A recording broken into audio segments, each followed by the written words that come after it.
Hello guys, natandaan niyo po ba yung shinare natin na last sa video ko itong Calb na 200 na bilhin natin sa online sa Shopee. Ito yung dalawa dyan na tinest natin dun sa video. Plano ko sana kasing magbuo ng 24 volts gamit yan. Kaya bibili pa ako ng apat sana para maging 20, magawa natin 24 volts. Yung una kasi sa mga experience ko dyan, okay naman siya kasi worth niya ng I think 1,000 ata. Tapos ang pinakamataas na ako dyan, may umabot pa din na 170 o kulang 170. Tapos yun, yung pinakamababa, 140, something na ganun. Less than 1K lang yun. Ito kasi, nabili tayo ngayon. Nung namili ako, nung chinek ko yung price, medyo halos mag-double na siya. Mag-double na yung price. Ito, nakuha ko na siya ng kulang-kulang 1.5 ata isa. So ngayon, i-capacity test natin ulit. Actually, na-capacity test ko na siya. Kaya gusto ko siyang i-share sa inyo. Ulitin ko na lang ulit para makita nyo. Using yung pan-test ulit natin para ma-videohan natin, para mapakita ko sa inyo. Ma-share natin kung sulit pa ba siya sa presyo na ngayon. Kasi napansin ko, dati kasi kulang 1,000 makikita mo siya. Kaya sa akin, medyo sulit pa siya. Pero ngayon na halos doble na yung price. Tingin nyo, sulit pa ba siya? Kaya ngayon, i-capacity test ko siya.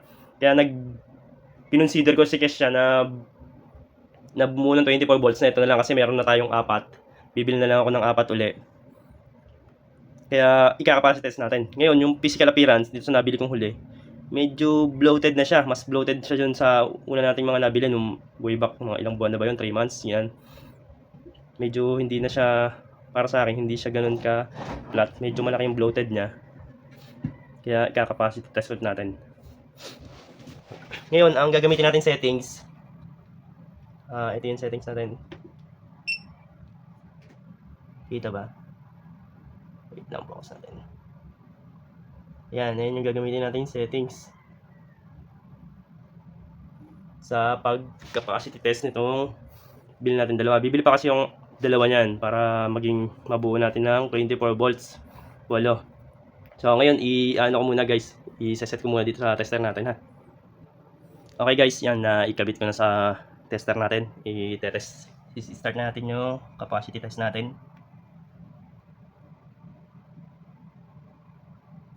Ayan ulit yung settings natin. Okay. Yan lang natin. Cycle yan. Okay, start na natin.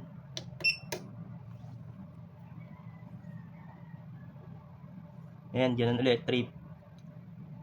End of charge natin is 3.65. 40A na charge. And sa discharge, up to 2.5 volts. And the same, 40A. Okay guys, balikan ko na lang kayo. Update ko kayo pagka natapos natin itong pag-test nito. Tingnan natin kung ilan yung makukuha natin sa capacity test nito. Guys, nakalimutan ko ipakita. Ito pala yung internal resistance ng battery na nabili natin ngayon. Na itetest natin. Okay guys, ito nakatapos na tayo ng isa. Check natin yung result ng capacity test na ginawa natin. Ito yung result niya. 113.89 AH. Ayan. Test din natin itong isa na to. Ikabit ko lang dito, palit ko lang. Okay guys, ito na yung pangalawang cell. Isa lang na ulit natin para makapacity test. Ganun ulit yung gagamitin natin settings. Okay, let's start. Ayan.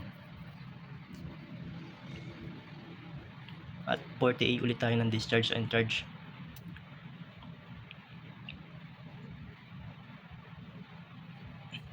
Okay guys, balikan ko na lang kayo ulit sa result nito.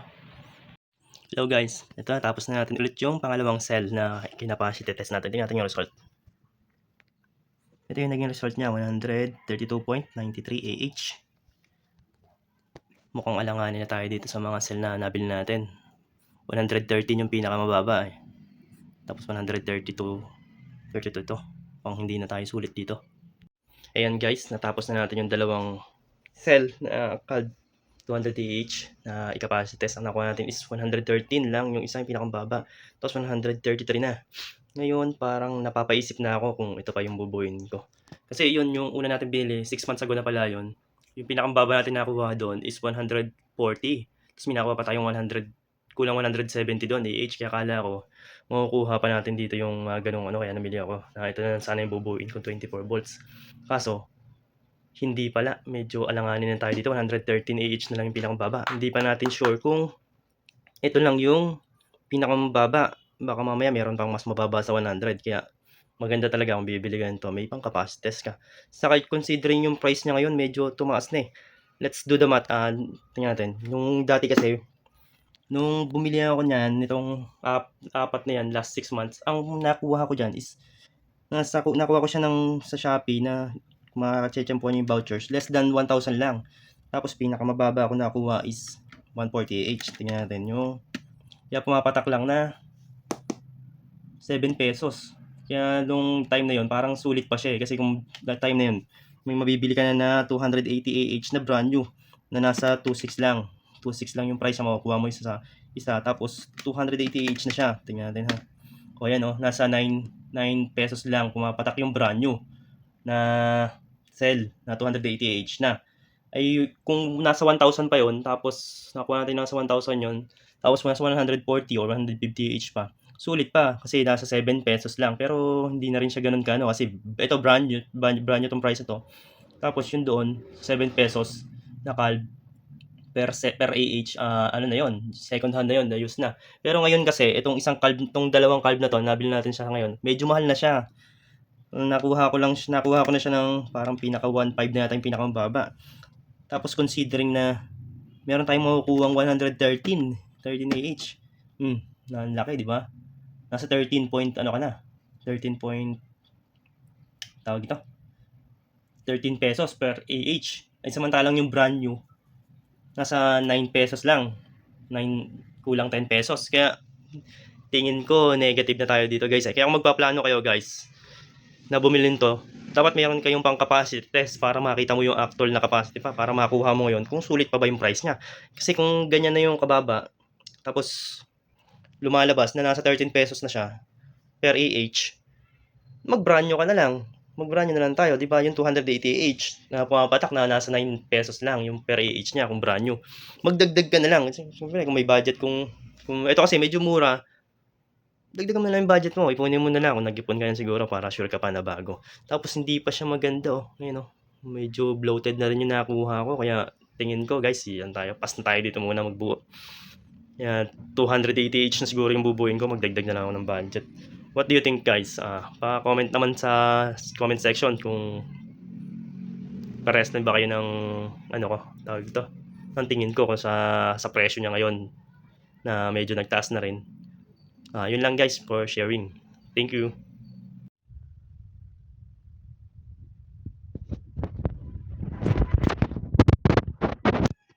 Hello guys. After a few days guys, nag-order ulit ako ng 4. Kaso ang bababa ng mga nakuha ko.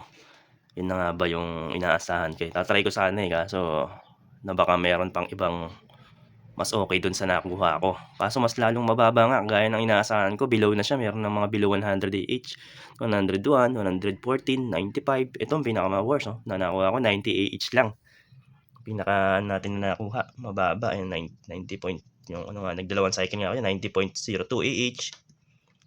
Inulit ko pa siya kasi kala ko mababa talaga siya pala. Yun, 90.76 lang. Hindi na siya sulit kung kaya tingnan ano. Kinuha kong sa 1.5. So 1.5 po siya nakuha. 1.5 divide mo siya sa 90. Ayun na yung per AH niya. 16 na masyado na mataas. Halos 1.5 na lang ano, ng price ng brand new na kung bibili ka ng 280 AH. Hindi nga talaga maganda na. Muna yung dito sa batch na to. Baka pangit na yung mga batch na dumarating, yung siguro yung mga unang binenta magaganda pa ngayon, kaso ngayon parang yung mga dumarating na ganito talagang mga luma-luma na, mga talagang ano na, lugi ka na dito kasi second life na to. Kung meron tong 200 cycle, mas mababa na doon, tapos ang baba pa ng capacity niya. Yun lang guys, tingin ko pass na muna tayo dito sa pagbubuo. Thanks for watching, bye bye.